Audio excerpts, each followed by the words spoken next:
There was a recent incident that once again reminded us how close the war in Ukraine is to NATO's borders. In the city of Galați in eastern Romania, a drone that Romanian authorities say came from Russia crashed into a residential apartment building near the border with Ukraine. 2 civilians were injured, and a fire broke out in the building. Although this is not the first time that drones or debris have landed in Romanian territory since the war began, this is one of the most serious incidents that has caused harm to the residents themselves.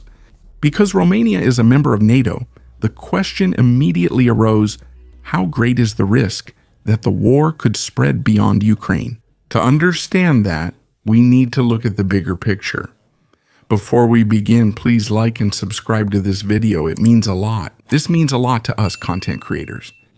Thank you, and now let's get started. In the past few months, Russia and Ukraine have continued to launch intense attacks against each other. The region around the Black Sea and the Danube River has become even more important, as it is where some of Ukraine's most vital trade and supply routes are located. Because some targets are very close to Romania's border, the possibility of accidental violations of neighboring countries' airspace is also increasing. But whether accidental or not, every such incident has an impact. On NATO's side, the main goal is to prevent the spread of war while protecting its member countries. So after the incident, alliance officials once again reiterated their commitment to defend every part of NATO territory. Meanwhile, inside Russia itself, the Kremlin is facing various challenges. The costs of the war on the economy, military, and public operations continue. As the fighting drags on, more questions are emerging about the direction of the campaign and how much longer it will continue. Some analysts say that the biggest risk now is not just the planned military operations, but the possibility of miscalculation, a drone going off course, a missile crossing the wrong border, or an incident that either side could interpret as a deliberate attack. Historically, many major crises have started not because all sides planned to go to war, but because of a series of wrong decisions and unexpected events. So the real significance of what happened in Romania is not just the damage to an apartment building.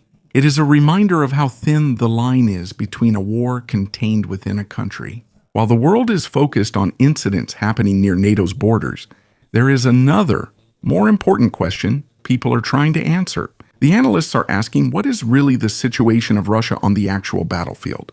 In more than 3 years of fighting, both sides have repeatedly shown that the number of soldiers or the size of the army is not enough to win. In modern warfare, technology, intelligence, and most importantly drones are becoming increasingly important.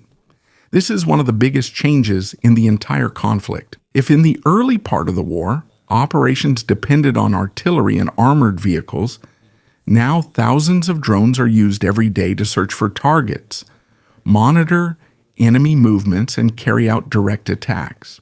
According to reports from Reuters and other international media, Ukraine rapidly expanded its own drone industry. Because of this, it was able to launch deeper operations, not only on the front line, but also inside Russian territory.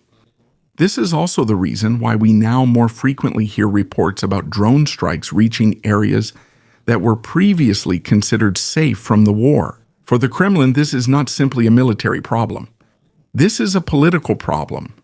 When ordinary citizens see that targets inside Russia are being reached by attacks, it becomes harder to convince the public that the government still has the situation under control. At the same time, intense fighting continues in the eastern part of Ukraine. Many cities and strategic supply routes have been affected. These are the centers of conflict because they are important for transporting equipment, ammunition, and reinforcements. Every kilometer of land gained or lost has an impact on the next operations of both sides. But according to many military analysts, territory is not the only measure of success in the current stage of the war. What's more important now is the ability to exhaust the enemy's resources. Who can produce more drones? Who has more stable logistics? And who can better maintain the support of their population despite a prolonged conflict? This is where the situation becomes more complicated. As the war drags on, military spending increases, the pressure on the economy grows heavier, and the effects of sanctions and security concerns spread throughout the entire region. For Ukraine, the challenge is how to maintain continuous support from its allies. For Russia, the challenge is how to sustain its momentum, as the costs and risks associated with a prolonged conflict continue to increase. And as the battle continues on land, in the air, and in the field of technology, it is clear that this war is no longer like the previous wars in Europe. This is no longer just a battle of tanks and soldiers. It has become a competition of production, innovation, intelligence, and the ability to adapt faster than the enemy. And with every new drone flying over the battlefield, it becomes clearer that the next phase of this war may not be decided by the largest army. It may be decided by the country that learns faster and adapts more quickly. But the battles taking place on the front line are only part of the bigger problem that Russia is facing. As the war continues, another challenge is slowly spreading within Russian territory itself. And once again, drones are at the center of the story. In recent months, reports have been increasing about Ukrainian long-range drone operations, hitting targets far from the active fighting.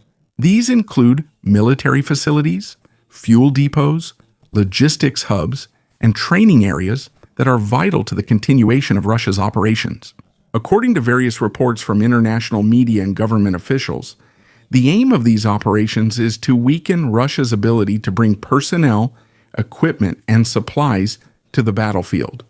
But for many Ukrainians, there is another reason why some of these targets are special. This is connected to events that took place during the early stages of the war. One of the most controversial chapters of the conflict was what happened in the town of Bucha, near Kyiv, in 2022. After Russian forces withdrew from the area, journalists, investigators, and international organizations discovered hundreds of civilian bodies. According to investigations by the United Nations and other international bodies, many cases of alleged extrajudicial killings, torture, and other violations of international humanitarian law were reported in the area. Russia has denied these accusations and said that their soldiers were not responsible for the incidents found in Bucha. However, this remains one of the most debated issues of the entire war. Because of this, Ukrainian investigators and international organizations also began extensive efforts to identify individuals who may be connected to the alleged crimes during the occupation. It's no secret that Ukraine continues to gather evidence. There are special groups focused on documenting testimonies, video footage, satellite imagery, and other materials that can be used in future investigations from Kyiv's perspective. This is not just a fight for territory, it's also a fight for accountability. Meanwhile, from Moscow's perspective, these kinds of operations and accusations are part of a broader political and information campaign against Russia. And this is where the situation becomes even more complicated. It's no longer just about who controls a town or a road. The war has expanded into the fields of intelligence gathering, cyber operations, legal investigations, and strategic messaging. As drone strikes persist behind defenses, Russia must divert more resources to protect both the battlefield and military facilities within its own territory. This is one of the biggest changes in modern warfare. In the past, it was clear where the front line began and ended. Now, the target can be hundreds of kilometers away from the actual battle, but it still remains part of the conflict. And as the war drags on, it becomes clearer that the real challenge for both sides is not just who can seize more territory, but who has the ability to sustain the pressure, military, economic, and political, while the whole world continues to watch every next move. If there is one place that holds special meaning for Vladimir Putin, it is Crimea. It's not just an important peninsula in the Black Sea. For many Russian supporters of the Kremlin, it is a symbol of one of Russia's greatest geopolitical victories in modern times. In 2014, Russia claimed Crimea after a swift operation that was strongly opposed by Ukraine and most Western countries. To this day, the United Nations and most of the international community still recognize Crimea as part of Ukraine under international law. But within Russia, a different story was formed. Many citizens saw the acquisition of Crimea as proof that their country's influence on the global stage was once again growing stronger. Because of this, Crimea became more than just a military asset. It became part of the political identity of the current leadership. Therefore, any threat to the security of the peninsula carries a deeper meaning than just a simple military issue.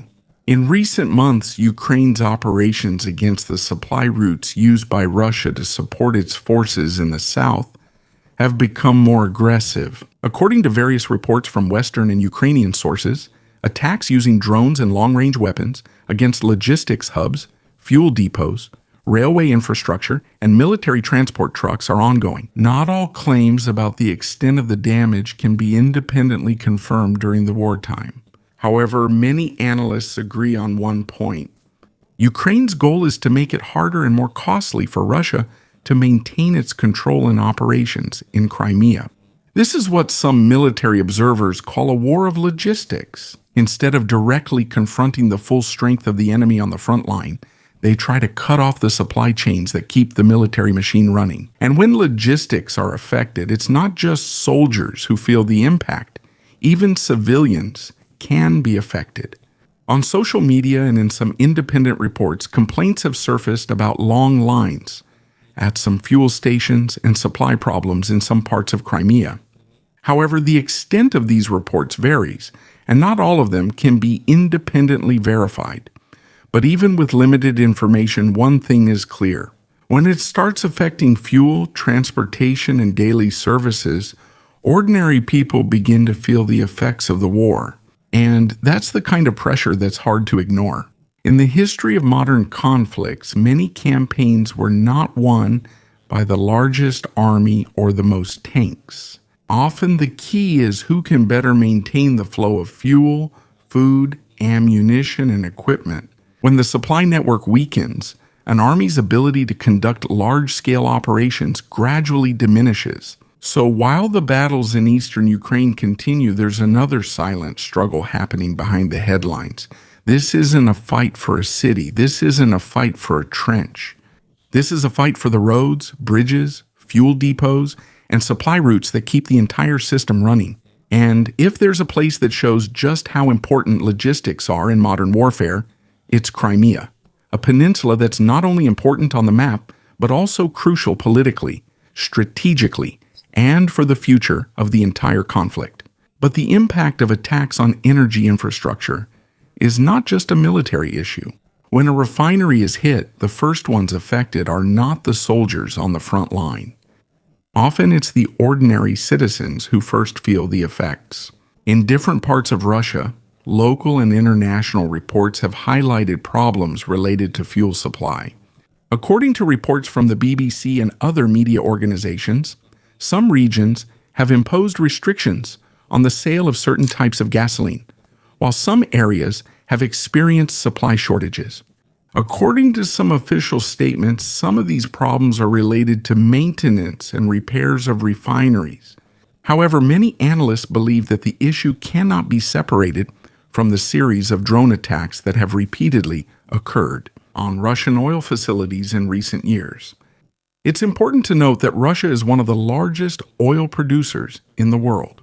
So when there are problems with fuel distribution within the country itself, it immediately becomes a major economic and political issue. It's not just about the price of gasoline. It also affects transportation, industry, logistics networks, and even the military's ability to support its operations. This is why energy infrastructure has become an important target in modern warfare.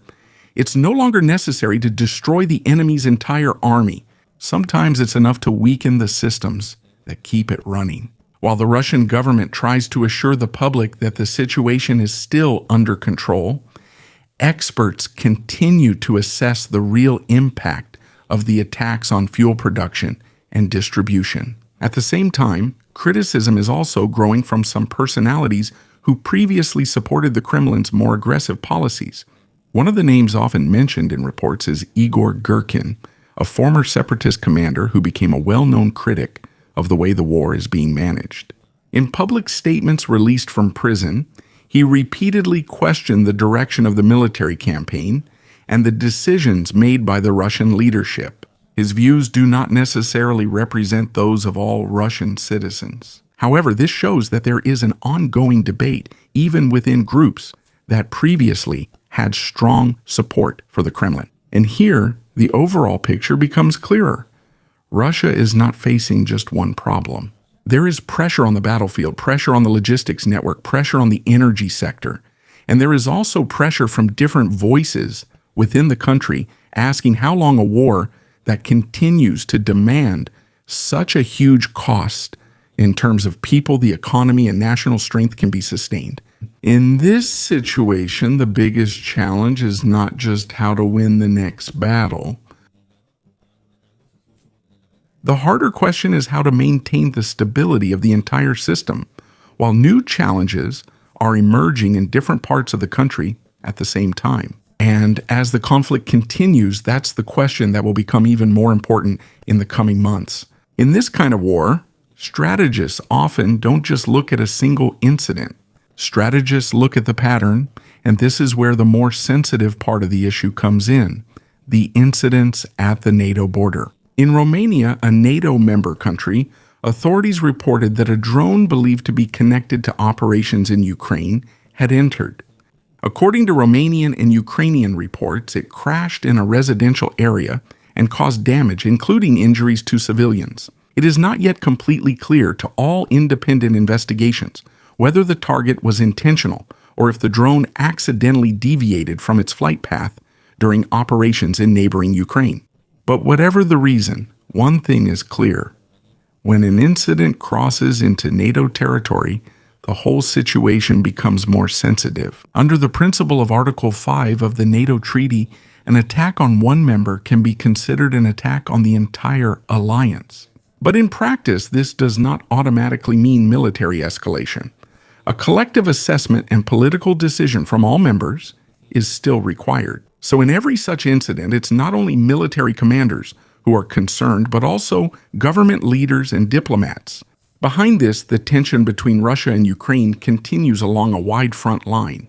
As the fighting continues in the eastern part of Ukraine, both sides are also expanding their use of drones and long-range strikes. According to reports from international media organizations such as the BBC and Associated Press, this kind of warfare has led to more frequent incidents of stray drones or debris reaching neighboring countries. It's important to clarify that in situations like these, it's often difficult to immediately determine the exact intent, whether it is a direct target, a navigation error, or the effect of jamming and countermeasures. But even if it's unintentional, the political impact is the same. Tension rises between Russia and NATO countries. In the hours following the incident, NATO and allied countries released statements once again reaffirming their commitment to the defense of every member. According to official statements, they will continue to monitor airspace violations and possible escalation risks in the region. For its part, Moscow officials denied or questioned some details of the reports and emphasized that much of the information in the media has not yet been fully verified. In the public remarks of the Russian leadership at international forums, they often mention the argument that Western military support for Ukraine has an effect on the escalation of the conflict. Here, you can see two different narratives that continue to clash. For Ukraine and its allies, the drone strikes are part of a defensive and counteroffensive strategy against a stronger adversary. For Russia, these kinds of operations are often linked to the broader Western support structure that helps Ukraine. Amid these differing perspectives, the danger is not only military escalation, but also miscalculation, a misinterpretation of an incident that could lead to a wider crisis. This is why even seemingly isolated incidents are given a great deal of attention by NATO, Russia, and Ukraine. Because in modern warfare, a drone that goes off course is no longer just a simple technical error. It can become a political trigger. And in a region full of armed alliances and nuclear powers, even a small incident has the potential to change the direction of the entire conflict. One of the hardest things to understand about this kind of incident is the speed of information compared to the speed of verification. In the first hours of reports, there are often statements from different sides that have not yet gone through a complete forensic investigation, especially when it comes to drone debris. Flight path data and electronic signatures need to be examined by experts. In some cases of airspace incidents in Europe in recent years, according to reports from the BBC and other international outlets, there have also been instances where unidentified drone sightings were immediately linked to Russia. But later on, clarification or reassessment was needed after a deeper investigation. In situations like this, it's not immediately clear what should really be done. A drone can't be definitively identified until technical and forensic analysis is finished. The debris, flight data, and electronic signatures still need to be examined before a final conclusion can be given. But in politics, people don't always wait for that. When an incident affects a NATO member state, statements, security alerts, and media coverage come quickly. At the same time, the rhetoric from both sides also intensifies. On the side of Russia, the argument is repeatedly made that Western support for Ukraine, such as weapons, intelligence, and training, is part of the broader reason why the conflict is escalating. In some official statements, they also mention that the war is no longer limited to Ukraine. For NATO and the European Union, their position remains that their support for Ukraine is defensive and not direct involvement in the war against Russia. Because of this, two different narratives exist. One is collective defense against aggression, and the other is a proxy conflict with broader involvement of global powers. In this kind of environment, every incident, even if not fully verified, becomes part of the information war. This is not just a military issue, but also about perception, political pressure, and the legitimacy of each side. This is more dangerous because information spreads quickly but is slow to verify. That's why the risk of misinterpretation increases. And in a region with nuclear powers and major military alliances, a misreading of an incident can lead to a bigger escalation. That's why, with every report and statement, the more important question is not just what happened, but how true it is and what effect it will have on the next steps of the countries involved.